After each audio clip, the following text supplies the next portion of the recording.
The slap didn't sound like skin on skin. It sounded like fine china cracking in a quiet museum.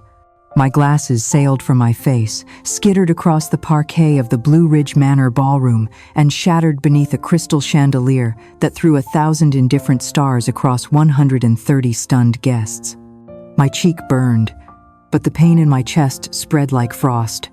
Sloane, my brand new daughter-in-law in silk that cost more than my car, lowered her hand with theatrical precision and smiled at me the way a wolf smiles at a fence.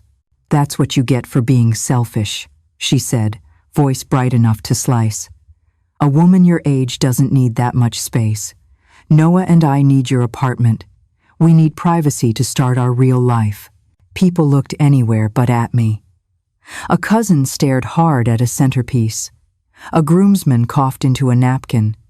My son, Noah, studied the gleam of his shoe as if it contained scripture. The quartet stopped on a dissonant chord that vibrated in the rafters, then fell into a silence so complete I could hear the click of my own throat when I swallowed. If you've made it this far into my story, do one thing for me. Like, subscribe, and tell me in the comments where you're listening from. I want to know how far truth can travel when it finally leaves the mouth that's been holding it back. I crouched old habit and gathered the warped frames and glassed the way I've gathered my pride, my patience, and the slivers of respect people drop when they think you're too gentle to bend down and pick them up. The chandelier blades sent spears of light into my eyes, and the room tilted for just a breath. I stood slowly, smoothed the thrift store dress Sloane had mocked earlier. "Vintage, how brave," she'd said, and searched for Noah's face. He didn't raise his head.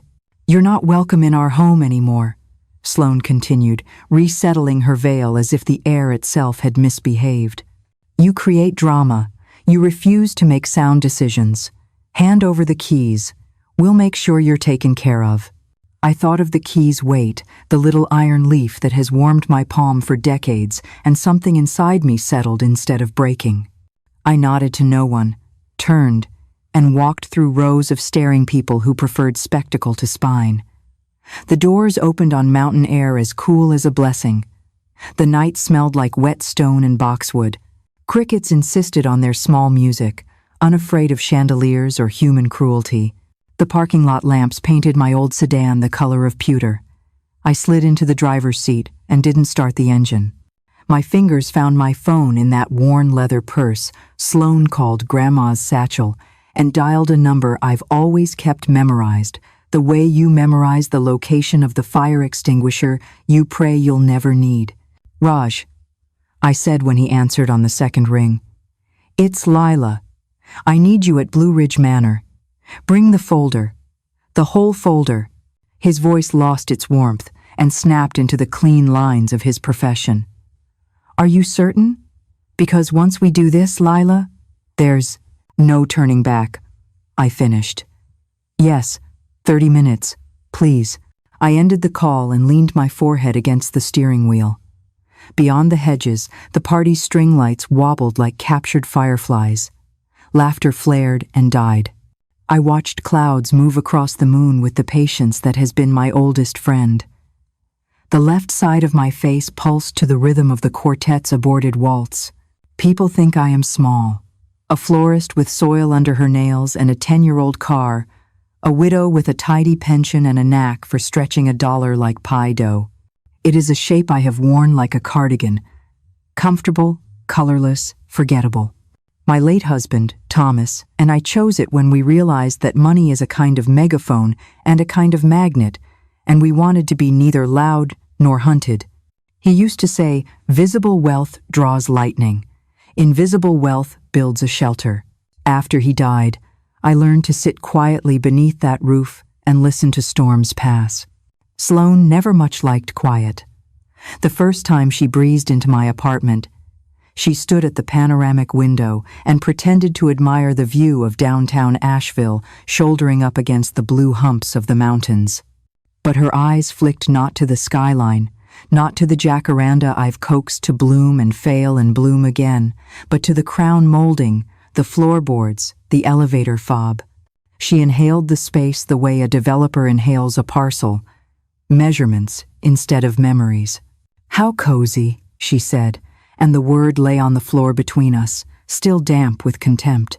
Noah started using phrases I recognized only from brochures. Appropriate for your age, safety, ease of living. Sloane's parents, Whit and Darlene, arrived one evening with smiley folders and statistics about falls, loneliness, financial exploitation. They tried to make cages smell like lavender. They tried to turn my home into their second chance. When people rehearse a script that makes them feel moral, they begin to speak louder. They forget someone like me has ears and a long, slow memory. I heard Whit on the phone in my kitchen, murmuring about liquidating non-performing assets. I watched Darlene trace my hallway with the tip of a manicured finger and say to Sloane, 2 bedrooms, big closets, this would be perfect for starting out. I found a business card left mistakenly in my recycling, a guardianship attorney who advertises swift outcomes for concerned families. I said very little. And then I called a friend in real estate for a favor I hated to ask. The numbers she gave me were a lit fuse. Noah and Sloane's rent 3 months late, wedding on credit, 2 cars they couldn't afford, washed weekly, and posted to the internet like trophies. Meanwhile, my son made inquiries about power of attorney and what courts look for when deciding capacity. He didn't choose a predatory mother-in-law over me. He chose the easy story of a helpless old woman over the complicated truth of his own mother. The oaks shifted, whispering. I watched my hands still steady, still mine rest on the steering wheel, and thought of the folder Raj would bring. Inside, the stitches I'd sewn to keep our complicated truth from unraveling. Records of 3 years of transfers I had made quietly to keep Noah's ship from sinking. Lease guarantees signed without fanfare. A cancellation letter drafted months ago, waiting for a date. Medical evaluations stamped by my physician, because I know what rumors do when they're fed. An amended will that points away from blood and toward need. The spare key to a version of myself I haven't been in a long time. The woman who can walk into a room and turn on a light no matter who shouts for darkness. A golf cart rumbled past, the estate manager ferrying a stray bridesmaid to the restrooms. Her tool fluttered like fog. Somewhere a guest laughed too loudly. Somewhere a phone camera stayed open. I pictured Sloane back under those chandeliers, telling anyone who would listen that she'd finally done what good wives do, protect their marriage from the dead weight of a needy mother. I pictured Noah beside her, jaw flexing, the way it did when he lied as a child and hated himself for it. It is a strange thing to feel your heart break and harden in the same hour. I pressed my fingers, gently, to the hot bloom on my cheek. My eyes stung. The first tears I let fall were for the boy I raised. The second were for the woman who had mistaken silence for love. The last were not tears at all, but something clearer. Headlights slipped through the hedge, sleek, familiar. Raj parked 3 spaces down and got out with the leather portfolio cradled like a violin. He looked at me through the windshield, measuring what I hadn't said, then came to my door and opened it as if I were stepping into court, or a church, or a battlefield. "Last chance to stay small," he said quietly. I took the portfolio. It was heavier than I remembered, the way truth is heavier when you carry it instead of hiding it under your coat. I've been small long enough. Together, we walked back toward the ballroom, past the manicured magnolias and the little sign that said, "Please no sparklers," near the hedge. The violins had started again. A valiant waltz trying to pretend nothing had happened. When we reached the tall doors, Raj paused, and I saw my reflection in the brass hair pinned in the simple twist Thomas loved, eyes neither young nor old, just awake. "If you're still with me, subscribe, and tell me where you're listening from. I have a feeling the road this truth will travel is longer than the aisle I'm about to walk." I pressed the handle and stepped back into the light. The chandeliers burned brighter when I stepped back inside, as though the room itself wanted to see me flayed. Music fluttered to a halt for the second time that night, the quartet bowing their heads not out of respect but out of instinct, animals ducking before a storm. Conversations stuttered, cut short in mid-laugh. The smell of champagne and peonies thickened in my throat. Raj walked beside me, his leather portfolio under one arm, his expression carved from stone. He had the bearing of a man who had spent decades guiding families through inheritances, disputes, and silent wars. Tonight, he was my armor. I let my eyes sweep across the room. Noah finally looked up, his mouth parting as though he wanted to speak but found no words. Sloane stood at his side, chin tilted, the smudge of victory still on her lips. When she saw Raj, the victory faltered. She knew his type: professional, unshakable, a man who carried paper like weapons. "Mother, what are you doing?" Noah asked, his voice higher than I remembered from childhood. I ignored him. Raj clicked open the portfolio with a sound that cut through the hush. "Ladies and gentlemen," he said evenly, "I apologize for interrupting, but Mrs. Lila Mercer has authorized me to present some urgent matters of record. It will take only a few moments." A ripple of unease slithered through the guests. They leaned forward, drawn to the scent of scandal. I caught sight of Whit and Darlene Archer at the head table. They stiffened in unison, like puppets sharing one string. Raj's hand moved with practiced precision. "First," he read, "effective immediately, the financial guarantee provided by Mrs. Mercer for her son's lease has been revoked. Notice has been filed. The landlord will expect alternate arrangements within 30 days. Gasps punctured the air.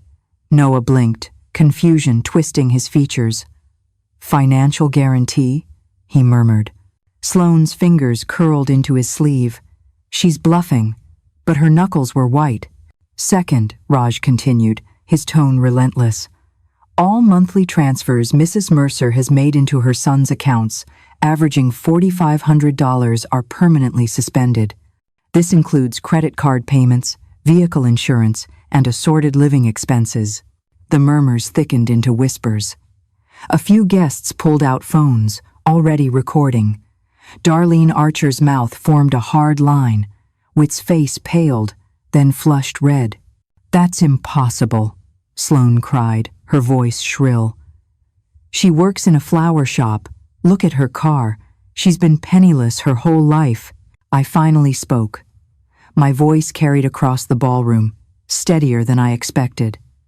"Appearances deceive, Sloane. Thomas and I chose modesty. We learned long ago that wealth attracts vultures. So we lived simply and kept our fortune quiet. Tonight, you and Noah should be grateful for that silence. Because for 3 years, it's the only reason you could play at this life of yours." Noah's face twisted, recognition flickering like lightning in his eyes.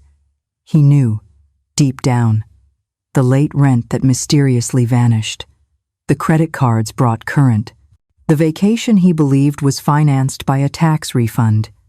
He had suspected, but suspicion is easy to bury when it benefits you.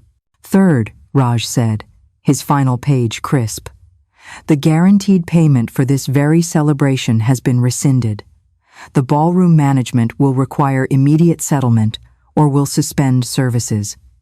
All at once, the music, the laughter, the shallow bravado collapsed into silence so sharp it rang. Victor Ruiz, the ballroom manager, stepped forward from the shadows, his face stern. "You heard him," he said to the bride and groom. "Payment must be secured before midnight." Guests exchanged glances. A few began edging toward the doors, unwilling to remain tethered to a sinking ship. Sloane's scream shattered the air. "You bitter old woman, you've ruined everything. You've humiliated us on our wedding day." Her mascara streaked down her cheeks. I met her eyes and spoke so everyone could hear. "No, Sloane, I did not ruin your wedding. You did. The moment you slapped me in front of 100 witnesses. The moment you mistook kindness for weakness." The words rolled through the ballroom like a bell tolling. I could see shoulders stiffen, guests shifting, recording, whispering. They would carry this story out into Asheville by morning. Noah stumbled forward, his voice breaking. "Mom, please stop this. We can talk about it later. You're making a scene." I turned to him, my own son, the boy I once rocked through fevers, the man who now flinched from truth. "Noah, the scene was made the moment you stood silent while your wife raised her hand against me, the moment you allowed her greed to eclipse your honor." He opened his mouth, but nothing came. Raj closed the portfolio with a decisive snap. "One last matter," he said. "Mrs. Mercer has amended her will. All assets once designated for her son are now bequeathed to the Mountain Laurel Trust, a fund dedicated to protecting elders from abuse." The room erupted, gasps, murmurs, even laughter from some corners. Whit Archer dropped his napkin. Darlene's hand trembled against her pearls. Sloane's legs buckled, and she sank into a chair, sobbing. "You can't do this. You can't cut us out. We're your family." I stepped closer, my voice cold as riverstone. Family does not conspire to strip an old woman of her home. Family does not humiliate their own in public. Family does not measure love in square footage and bank accounts. If that is your definition of family, then I am grateful to be without it. The chandeliers blazed down, harsh and merciless, illuminating every crack in their perfect facade. For the first time in years, I felt taller. I turned to Raj. "We're done here." And together, we walked out, leaving behind a ballroom heavy with shame, shock, and the crumbling empire of two people who thought they could build their kingdom on my silence. The night air outside was cooler than I expected, sharp with the scent of pine drifting down from the Blue Ridge. My lungs expanded as though they had been shackled for years, and only now could they take their first full breath.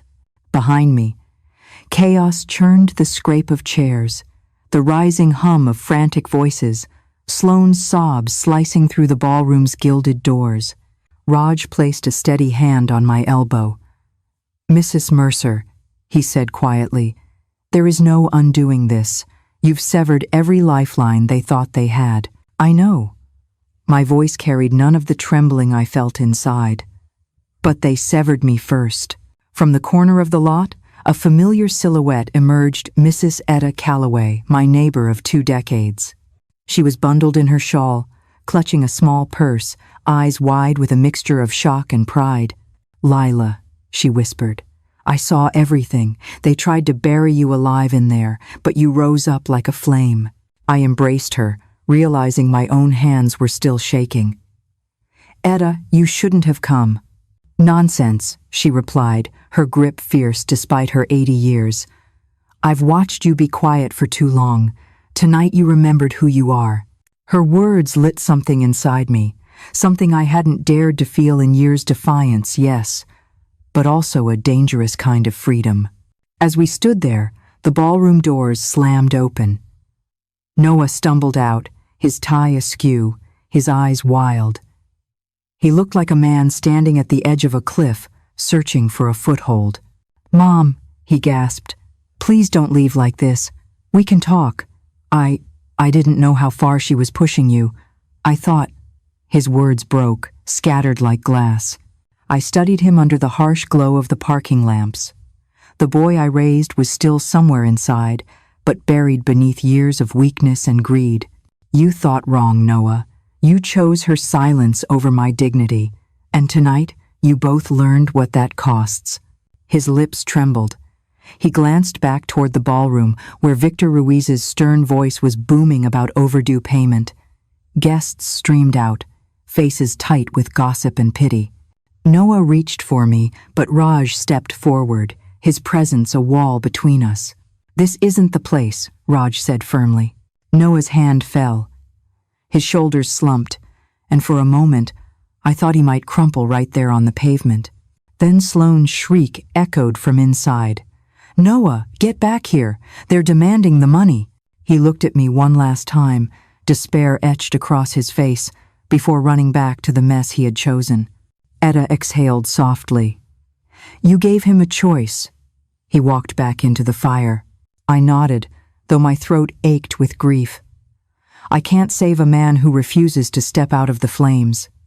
Raj opened the car door for me. "Mrs. Mercer," he said gently, "there's more we need to discuss. The will, the trust, the media. This will not stay contained in Asheville." "I don't want it contained," I murmured, sliding into the seat. "If my humiliation went public, then so should the truth. Let the whole world know what happens when a woman refuses to be erased." As the car pulled away, I looked once more at the ballroom. The chandeliers still burned, but now they looked less like stars and more like interrogation lights, merciless, exposing, stripping every false layer away. For the first time in years, I didn't feel invisible. I felt seen. The following morning, I awoke to a silence so heavy it felt deliberate, as though the world itself was waiting to see what I would do next. My cheek still throbbed faintly from Sloane's slap, the mark hidden beneath a faint bruise. Yet the greater ache was deeper, a mixture of betrayal and something sharper, almost like rebirth. I brewed a pot of chicory coffee, its bitter richness steadying me, and carried it to the balcony that overlooked the French Broad River. From here, Asheville stretched out in pastel tones, mountains soft in the distance, rooftops touched by dawn. This had been my sanctuary, my fortress of modesty. And now the world knew it was also a vault of secrets. The newspaper arrived with a heavy thud. On the front page, nestled between election coverage and a story about wildfire risks, was a photograph grainy but unmistakable of me standing in the ballroom, with Raj at my side. The caption read, "Heiress exposes family at wedding spectacle." I traced the words with my fingertip. So it had begun. My phone vibrated endlessly. Missed calls, messages, unknown numbers. I ignored them until one name appeared that I couldn't. Noah. I let it ring twice before answering. "Mom," he said, his voice ragged. "They're tearing us apart. Reporters, creditors, everyone's calling. You didn't have to do this." "I had no choice," I replied evenly. "You forced my hand when you stood silent. You think I wanted that? You think I liked watching her slap you?" His voice cracked. "But I couldn't stop it, not there, not with everyone watching." "Not there? Or not ever?" My tone was sharper than I intended. "You've been choosing silence for months, Noah." That night was only the crescendo. On the other end, only breathing, heavy, ashamed. Finally, she's pregnant." The words knocked the air from me. Pregnant. A grandchild I hadn't even dreamed of, now tethered to a woman who despised me. "That changes nothing," I said, though my hands trembled on the railing. "If anything, it makes what I did more necessary. That child deserves parents who know the value of truth, not parasites who live off deception."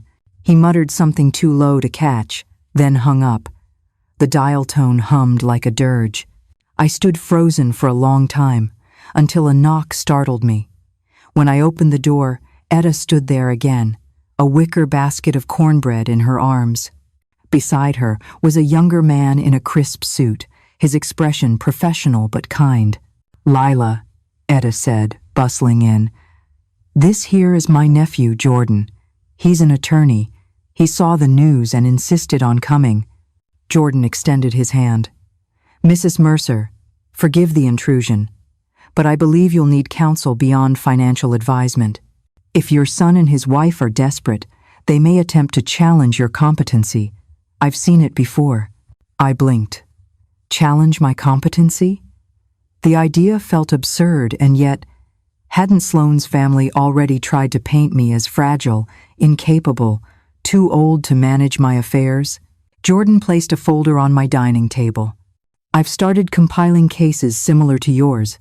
Seniors stripped of their homes, bank accounts drained, reputations smeared. You'd be surprised how many never fight back." I touched the folder as if it were an anchor. "Then maybe it's time they had someone to follow." Etta squeezed my shoulder. "That's what I told him. You're not just fighting for yourself anymore, Lila. You're fighting for all of us." The thought settled in my chest like an ember catching flame. For the first time since the slap, I realized this story was no longer only mine. By the week's end, the fallout had spiraled into a spectacle no one could ignore. The Asheville Gazette ran another feature. Wedding of the Year becomes Scandal of the Decade. My face stared back at me from every newsstand, alternately painted as villain or hero depending on the writer's leanings. Reporters camped outside my building, their lenses glinting like hungry eyes. I pulled my curtains tighter and poured another cup of coffee, but the walls seemed thinner, their questions seeping through. Did she betray her own son? Was the bride justified? Through it all, Raj remained calm. "Lila," he said one morning as we reviewed documents at my kitchen table, "the best defense is not silence, it's ownership. If you let them write your story, they'll twist it. You need to tell it yourself." The idea chilled me. A public interview? My life? My secrets? Laid bare before strangers? But then I thought of Sloane's triumphant smirk as she declared me obsolete. I thought of Noah's silence, of that unborn child whose first legacy was greed and deceit. I nodded. "Then let's find the right place to tell it." Meanwhile, Noah's desperation deepened. He appeared at my door one night, disheveled, eyes rimmed red. "Mom, we're being evicted," he confessed, his voice small. "The lease you pulled your guarantee, the landlord's giving us 30 days. You should have thought of that before conspiring against me," I said quietly. He sank into my armchair, the same one he had curled in as a boy during thunderstorms. "She says I should sue you for elder neglect, that we can prove you're losing your mind." A blade between my ribs. "And do you believe her?" His gaze flickered, shameful, uncertain. "I don't know what I believe anymore." I walked to the mantel, picked up a framed photo of him at 8 years old, grinning with 2 missing teeth. I held it toward him. "Do you see this boy? I raised him on honesty. I raised him to protect, not plunder. If you follow her path, Noah, you bury him forever." He stared at the photo, then set it down as though it burned him. Without another word, he left, the echo of the door closing louder than any shout. That night, I couldn't sleep. The river outside churned dark and restless, and so did I. Their plan wasn't just greed anymore, it was war. And wars were not won by defense alone. The next morning, I called Jordan. "File whatever you must. Conservatorship challenges, defamation suits, prepare for everything. They've declared battle. I intend to finish it." Jordan's voice was steady, resolute. "Then, Mrs. Mercer, we'll make sure the battlefield is on your terms." 2 weeks later, the storm reached its breaking point. The Asheville Civic Forum had invited me for what they called a community conversation on elder rights. In truth, it was a televised panel designed to feed the frenzy my story had ignited. I arrived at the auditorium in a navy dress, pearls at my throat, my hands steady for the first time in months. Raj and Jordan flanked me, silent sentinels. The seats were filled with neighbors, journalists, and strangers whose eyes gleamed with curiosity. When the lights dimmed and the moderator introduced me, a hush fell. Cameras swiveled. I took a deep breath and leaned toward the microphone. "My name is Lila Mercer," I began. "I am 70 years old, and 3 weeks ago I was slapped by my daughter-in-law on her wedding day for refusing to hand over the keys to my home." A murmur rippled through the crowd. That moment was not just about humiliation, it was about a truth far too many of us know. A truth where age is mistaken for weakness, where family ties become shackles of exploitation. I recounted the subtle manipulations, the staged interventions, the financial vultures circling my apartment. I told them about secret transfers that had kept Noah and Sloane afloat, about the way greed dressed itself in the costume of concern. "But let me be clear," I said, my voice rising.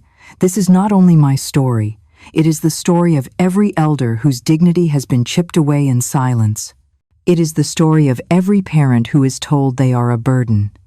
It is the story of anyone who has mistaken kindness for weakness."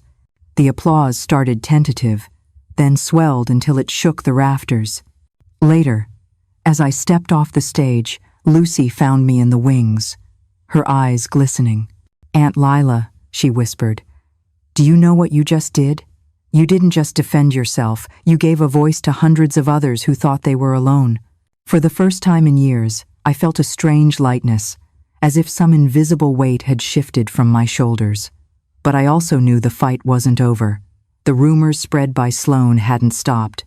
Noah's silence had deepened into estrangement, and lurking ahead was a courtroom where truth and manipulation would clash head-on.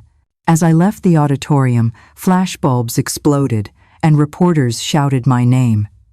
But inside, I carried only one thought. They wanted a war.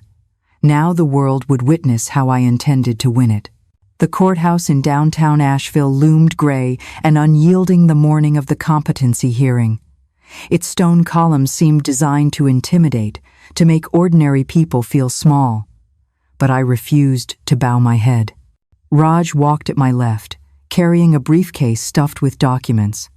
Jordan on my right, her heels clicking a steady rhythm of defiance. Inside, the air smelled faintly of varnish and fear. Reporters swarmed the hallway, their cameras flashing. They weren't here for some minor probate matter, they were here because the slapped mother-in-law had become a public fascination, a living, cautionary tale.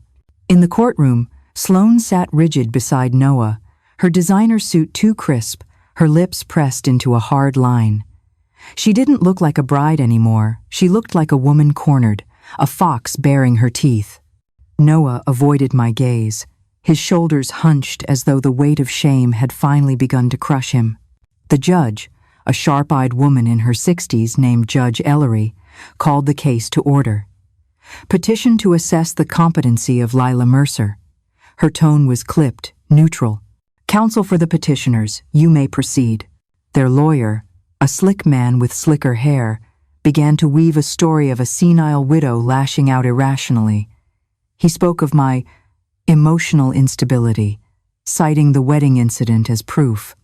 He held up affidavits from guests describing my outburst. He painted a portrait of a fragile old woman, unfit to manage her affairs. I sat still, my hands folded in my lap, but inside I boiled. When it was Raj's turn, he rose slowly, every movement deliberate. He placed one hand on the stack of folders we had compiled. "Your Honor," he said, "the narrative presented by the petitioners is not only false, it is malicious. Mrs. Mercer is of sound mind and has been the victim of a calculated scheme of elder abuse." He produced photographs of my bruised cheek taken after the slap. He presented the viral videos, each one showing the ballroom scene from a different angle.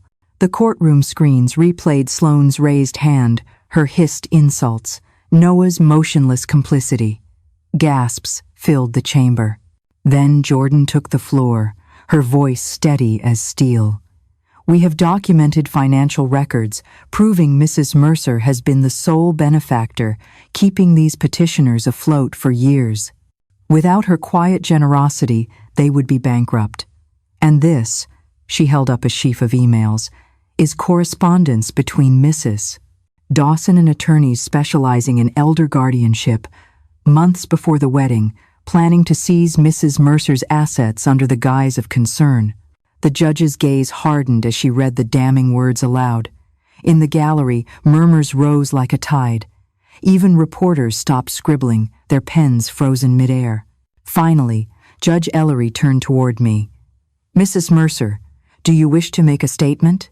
I stood, my knees steady, my voice clear. "Your Honor, I may be 70, but I am not senile. I know when I am loved, and I know when I am used. What you have witnessed here is not the confusion of old age, it is the clarity of betrayal. My son and his wife tried to strip me of dignity, of property, of voice. But I am here, standing before you, to say I will not be erased." The silence that followed was thunderous. Then Judge Ellery's gavel cracked once. Petition denied. "Mrs. Mercer is fully competent. Furthermore, I am referring this matter to the District Attorney's Office for potential charges of elder abuse and fraud." Sloane's face drained of color. Noah buried his face in his hands. And I, for the first time in years, felt the sweet, sharp taste of justice. The news spread faster than wildfire. By evening, every local station was replaying the footage from the courthouse, Sloane's pale face, Noah's collapse into silence, and my words echoing in the solemn chamber. Headlines read, "Elder Abuse Scheme Exposed in Asheville Court," and "Widow Defends Herself Against Greedy Heirs." I sat on my balcony that night with Joseph, my steadfast neighbor, sipping chamomile tea while the cicadas hummed in the distance. "Lila," he said softly, "you've not only defended yourself, you've defended countless others who never had the strength to fight back." But peace was still far off. 2 days later, Lucy arrived with a manila envelope, her eyes wide. "Aunt Lila," she whispered, "you need to see this." Inside were photocopies of new documents, evidence that Sloane had opened credit cards in Noah's name, using my address as collateral. The balance was already in the thousands. Rage surged hot in my chest. "Even after being exposed in court," I murmured, "she's still grasping at straws." Raj confirmed it the next morning. "They're desperate, Mrs. Mercer. The DA's office is considering indictments, but in the meantime, they'll claw for anything they can. It's not over." That afternoon, I met with Amelia, my real estate friend, who had uncovered even more. Sloane had attempted to list my apartment for sale online, disguised through a proxy. The audacity left Amelia shaking her head. She thinks she's untouchable. But the digital trail is there. We can crush her with this. And yet, through the anger, my heart ached for Noah.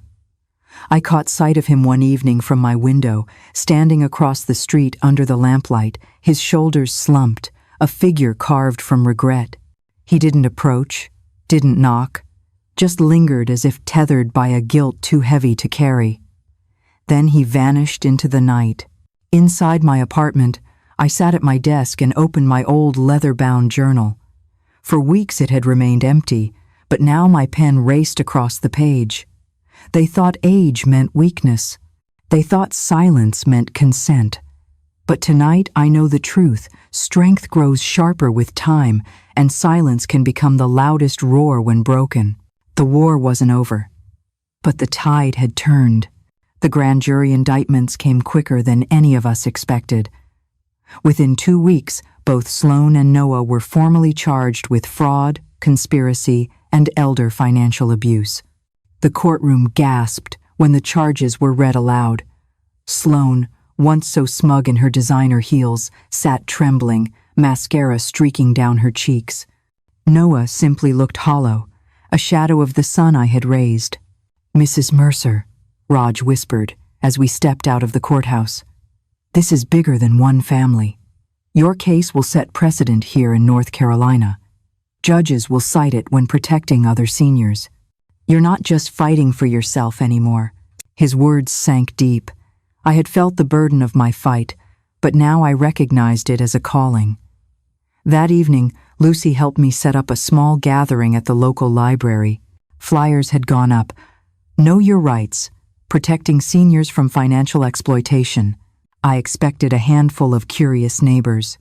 Instead, more than 50 people filled the room, gray-haired widows, retired veterans, even middle-aged children who whispered of siblings plotting against their parents. Their eyes locked on me, searching for guidance. I shared everything. The manipulations, the ambush at my apartment, the slap at the wedding, the humiliations whispered behind my back. When I finished, the room erupted into applause, not because my story was unique, but because it was theirs too. From that moment, I knew the foundation had to be born. With Joseph and Amelia as my first board members, and Lucy volunteering her evenings, we drafted our mission to provide legal aid, counseling, and emergency support for seniors exploited by their families. The local news covered our launch, and suddenly calls poured in from towns I had never even visited. We were overwhelmed but determined. For every case of betrayal, we offered a hand, a plan, a voice that said, "You are not alone." And yet, at night, I still wrestled with dreams of Noah as a boy, his laughter in the park, The nights he cried over scraped knees, the way he once clung to me after Robert's funeral, whispering, "I'll take care of you, Mom." I would wake drenched in tears, asking myself if the boy I loved so fiercely still lived somewhere inside the broken man across the courtroom. 6 months passed, and the trial began. The courthouse was packed each day with reporters, curious onlookers, and families whose own stories mirrored mine. It wasn't just about me anymore. It was about exposing a pattern too many had suffered in silence. On the witness stand, I faced my son. His once bright hazel eyes were dulled with shame, though pride still held his chin high. "Did you or did you not attempt to pressure your mother into transferring ownership of her property?" the prosecutor asked. Noah hesitated, glanced at Sloane, then muttered, "We thought it was what she needed. She couldn't handle it on her own anymore." I wanted to scream, but instead, I spoke calmly when it was my turn. "What I needed," I told the jury, my voice steady despite the tears that burned my eyes, "was respect. What I needed was a son who remembered that family isn't about what you can take, but what you can protect." They saw my home as a prize to claim. They forgot it was the last place I shared with my late husband. They forgot it was sacred. Gasps rippled through the courtroom. Even the judge's eyes softened. The jury deliberated for 2 days. When they returned, the words rang out like thunder. "Guilty on all counts." Sloane collapsed in her chair, wailing. Noah simply lowered his head into his hands, shoulders trembling. I left the courthouse into a swirl of camera flashes and microphones. "Mrs. Mercer, what will you do now?" a reporter shouted. I paused, the autumn wind tugging at my shawl. "I will live. I will heal. And I will make sure no one else has to endure what I did. If my pain can protect another mother, then it was not in vain." That night, I sat on my porch with Joseph and Lucy, sipping chamomile tea. The crickets hummed, the air was cool, and for the first time in years, I felt the weight lift from my chest. The scars remained, yes, but beneath them, something stronger had taken root, purpose. And though part of my heart still mourned the boy I had lost, I realized I had gained something even more powerful, the certainty that dignity, once reclaimed, can never again be stolen. 2 years have passed since that night in the courthouse when my world both shattered and remade itself. Savannah has carried me gently through the storms of grief and into the sunlight of renewal. My life is no longer defined by humiliation or betrayal, but by the quiet strength of rebuilding and the purpose I've chosen to live by. The first major step I took was founding the Mercer Foundation for Dignity and Justice. It began humbly, operating out of my own apartment, with Joseph keeping records in spiral notebooks and Lucy organizing phone calls from a folding chair at my kitchen table. But word spread quickly. Seniors who had been silenced, manipulated, or stripped of their independence came forward. Their voices filled the same rooms where my own had once been broken, and slowly, we began stitching together a tapestry of resistance. Now the foundation occupies a restored brick building downtown, with sunlit offices, a community kitchen, and a legal aid clinic staffed by volunteers. Lucy, whose compassion shines brighter than ever, runs workshops for families helping both parents and children recognize the difference between love and exploitation. Joseph, whose humor can warm even the darkest room, delivers lectures titled Respect at Any Age. His audience ranges from local college students to retirement home residents, each leaving with a new understanding of dignity. I myself have found a new rhythm. 3 mornings a week, I work with our foundation's legal team, providing testimony in cases where seniors are being pressured into signing away homes or pensions. Other days, I tend to the garden we planted in the foundation's courtyard: roses, rosemary, lavender, all flourishing under the Georgia Sunday. Neighbors stop to talk, share their stories, or simply breathe in the scent of resilience growing from once barren soil. And yet, even as the seasons turn, the wound of Noah remains. He reached out only once in these 2 years, sending a letter written in a shaky hand. It wasn't an apology. It was a plea for money. "Mother, I have a son now, your grandson. Don't let him suffer because of our mistakes." I sat with that letter for days, my heart torn in two. The thought of a grandson innocent, unknowing pierced me deeply. But I also knew that enabling Noah again would only repeat the cycle of betrayal. In the end, I set up a trust fund in the boy's name, one he will inherit at 18. Until then, my door remains closed to his parents. And perhaps that is the hardest lesson of all, that love does not mean surrendering to abuse.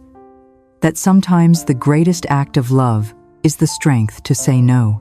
I still ask myself, in quiet moments on the porch as the cicadas sing, would I do it all again?